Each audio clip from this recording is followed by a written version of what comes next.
Welcome to Personal and Family Finance through Broward Virtual School and Florida Virtual School with me, your teacher, Ms. Butka. This welcome video is to set you up for success in our course, so please sit back and get ready to learn. Oh, and remember, if you didn't quite understand something, you can always rewind and watch it again. So first, let's talk a little bit about Personal and Family Finance, or PFF as we like to call it.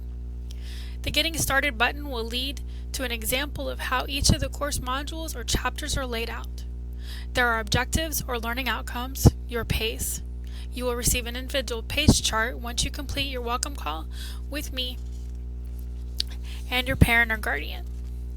Your pace chart will include the 10 course modules or chapters. While the FLVS goal is to complete the course in 10 weeks, normally we utilize an additional 2 weeks for the midterm and segment exams. You will see the course navigation and icons, where to locate the course information, a little bit about the two discussion-based assessments, or DBAs, the midterm and segment exams, and an introduction summary. This is an example of what my welcome homepage or announcement page looks like. At the top there are shortcuts to lessons, assessments, the main menu, and email. On the left side there are files and sites for assistance or additional information. On the right is my contact information. Go ahead and store that information in your phone. You may email, call, or text me anytime. If you call, please leave a message with your first and last name and that you are taking PFF. If you do not leave a detailed message, I will not know whom to return a phone call to. Near the bottom of the screen is additional contact information.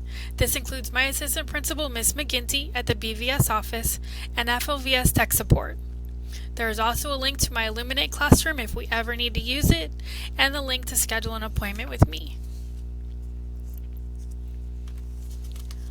Understanding how to navigate the FLVS website is where we start. As I mentioned on the last slide, at the top you have shortcuts to lessons, assessments, the homepage, and email. But this is what the main menu looks like. It allows you to access everything in the course. I do want to point out that this is how you get access to your gradebook, since there is not a shortcut for that.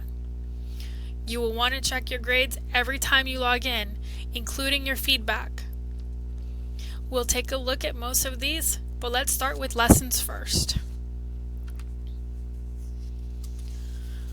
When you click Lessons, you'll be brought to the Lessons page. Here you'll be able to find the list of modules under the Segment 1 button. You may click on any of the module titles to enter that module. Follow your pace chart and complete the modules in order. Module 5 contains the midterm exam, and Module 10 contains the segment exam. This is what Module 1 Lesson 0 looks like. This is where your checklist for the module is. There is also a printable version so that you may keep track of each module portion. Moving to the graphic, you'll see the names of all the lessons in Module 1, as well as the estimated time to complete the lesson, as well as the point value given to that particular assignment. Not all the lessons you read will have an assignment to complete. Again, it is still very critical that you read each lesson and take notes, as the module critical thinking questions, lab questions, discussion questions, and end of module quizzes are all from the reading in the module. And of course they are open notes. Next, let's talk about submitting your work. The area of your course is called Assessments. And remember, there's a shortcut to it. When you open Assessments, you'll see a listing of links for every assignment in the course. This is where you'll attach files to be graded, and this is also where you'll enter the exams that you will need to take. Remember, you will want to check your course email and gradebook every time you sign in. When you are checking your gradebook, remember to also read the feedback for the assignment, because you are allowed to resubmit some of your assignments. Those resubmissions are sent to me from the gradebook area of the course. Now let's talk about some of the assessment types. In PFF, you will have critical thinking questions, lab questions, discussion questions, exams, and DBAs. Your question responses must be a full and complete paragraphs, 3 to 5 sentences with proper spelling and grammar. A note about discussion questions. These must be answered in not only your student comment section, but also the discussion board section of the course. You must post both of your responses and reply to another classmate within the discussion board.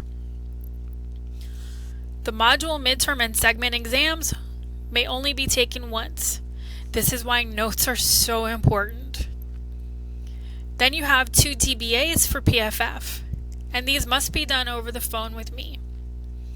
Use the link on the announcement page to schedule an appointment.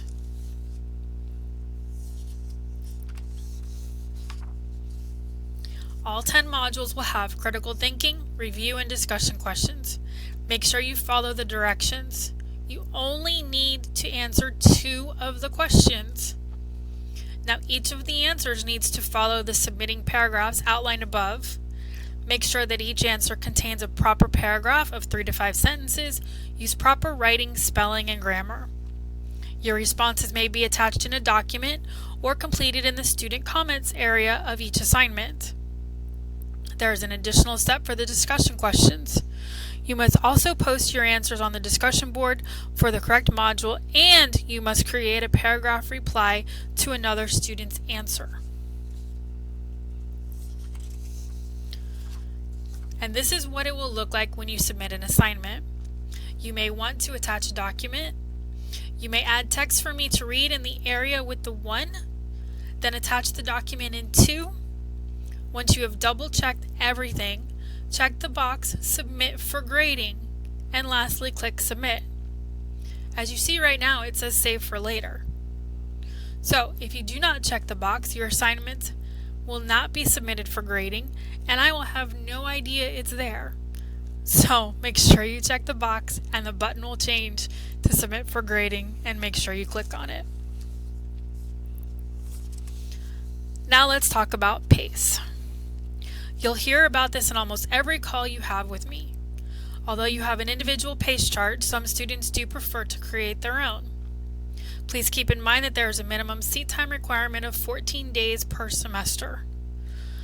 Also, the first 21 days you are active in the course is your grace period in this course.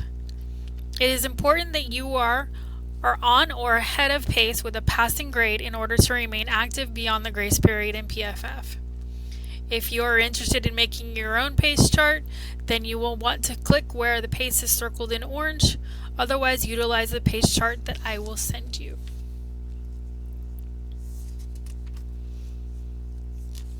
Academic integrity. Academic integrity at FLVS is critical.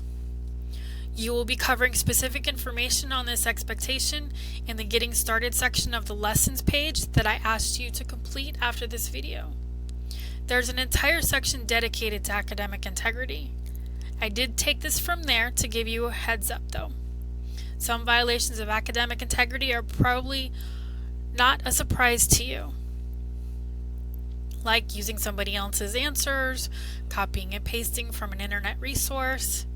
Again, we'll get into those more later, if we need to.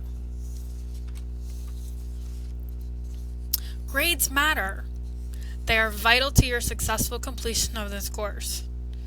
So, let's go over these. Check your gradebook often. Open each assignment and read the feedback on all of your assignments.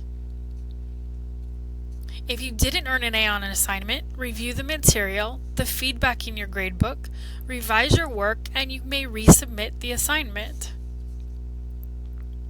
Ask questions. I can't help you if I don't know you are struggling.